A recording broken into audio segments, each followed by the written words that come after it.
இப்படியும் ஒரு காதலா?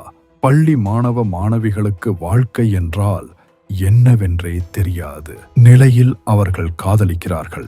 அந்த காதலை நாங்கள் ஊடகவியலாக கொண்டு வருகிறோம் என்று ஒரு சில ஊடகங்கள் கேவலமாக செய்யும் செயல்கள்.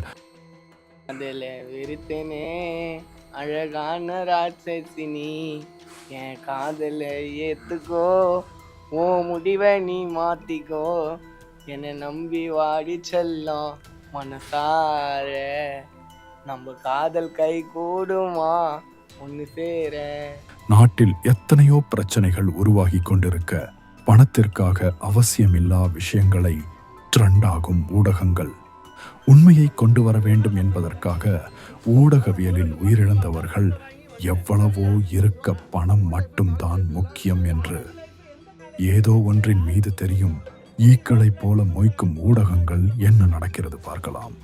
நீ எப்படி சொல்லுவீங்க இன்ட்ரோல்ல சூரிய நட்ச கேரக்டர்லாம் நான் பண்ண முடியாது, அது 30 லட்சம் நடிச்சா தான் ஹீரோவா நடிப்பேன். அது எப்படி சொல்லுவீங்க? சூரிய யாரு? சூரியனா லெவல்ல இருக்கிறாரு, எங்க வந்திருந்தாரு, அவங்களுக்கு முன்னாடி நாங்களும் முன்னாடி.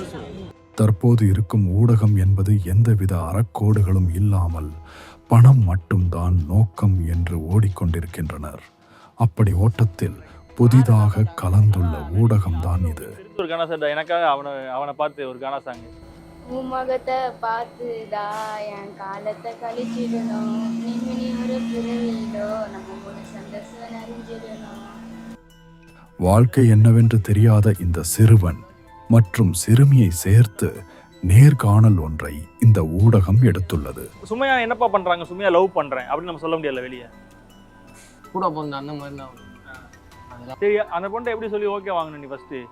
இது மாதிரி போனேன். நம்ம ஒரு அண்ணன், நம்ம சிங்கர் வந்து நம்ம அண்ணன் ஒருத்தன் வரேன்னு சொல்லிட்டு ஏமாத்திட்டாங்க. யாருமே கிடைக்கல. இது மாதிரி நான் கேமராமேன்லாம் வர வச்சிட்டேன்.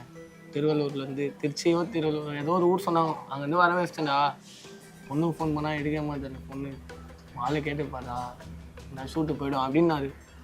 சரி வா நான் கேட்டு பார்க்குறேன். நான் இது எத்தனை அந்த நேர்காணலில் இவர்கள் தங்கள் காதலிப்பதாகவும் மற்றும் எங்கள் காதல் புனிதமானது என்றும் கூறிக்கொண்டு எள்ளி நகையாடும் வீடியோ தற்போது வைரலாகி கொண்டிருக்கிறது. மற்றும் இதில் வரக்கூடிய அந்த மாணவன் மாஸ் கார்த்திக் என்ற பெயரோடு இன்ஸ்டாகிராமில் வலம் வருகிறார்.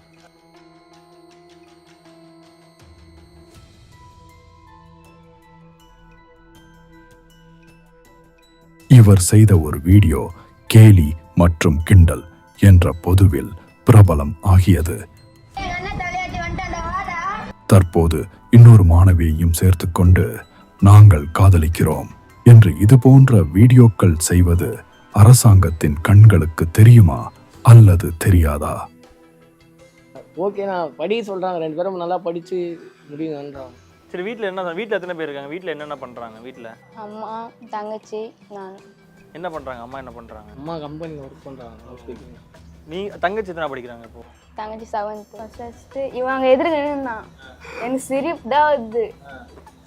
அது அவனை அனுப்புங்க, கொஞ்சம் உடம்பு தள்ளி நிற்க சொல்லுங்கன்னு சொல்லிட்டு அதுதான் கொஞ்சம் அது இவனை கொஞ்சம் கோவமானா.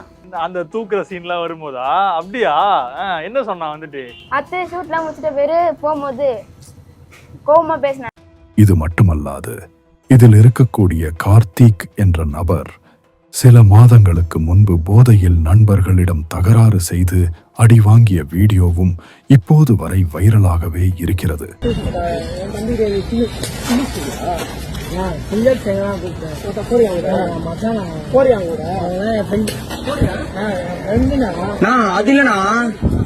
தர்மதுரை படத்தில் வரும் ஆண்டிப்பட்டி பாடலுக்கு காமெடியாக இன்ஸ்டாவில் ரீல் செய்து பிரபலமானவர் தான் மாஸ் கார்த்தி. இவர் போதையில் வம்பிழுத்து அடி வாங்கிய வீடியோ தற்பொழுது இணையத்தில் வைரலாகி வருகிறது. என் கூட பண்ணனா என் ஃப்ரெண்டு நாளைக்கு ஒன்னா அவனுக்கு நான் நிப்பேன்.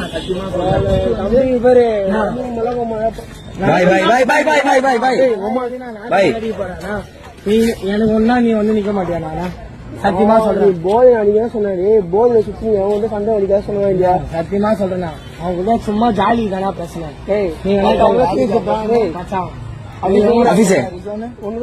இந்த வீடியோவில் என் மச்சானுக்காக நான் எப்படி வராம இருக்க முடியும் என்று அடிக்கும் நபரிடம் மாஸ் கார்த்தி கேட்க, இறுதியில் அந்த மச்சானே அவரின் காதில் 2 அறை அறைந்து ட்விஸ்ட் கொடுக்க, அரண்டு போய் மச்சான் நீயுமாடா அடிக்கிற, எங்க வீட்டுல எங்க அம்மா கூட என்ன அடிச்சது இல்லைன்னு கதறும் வீடியோவானது இணையத்தில் படு வேகமாக பரவி வருகிறது.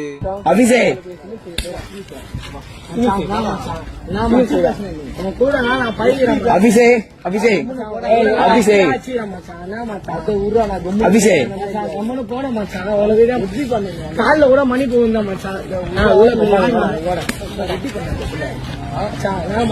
இந்த இடத்துல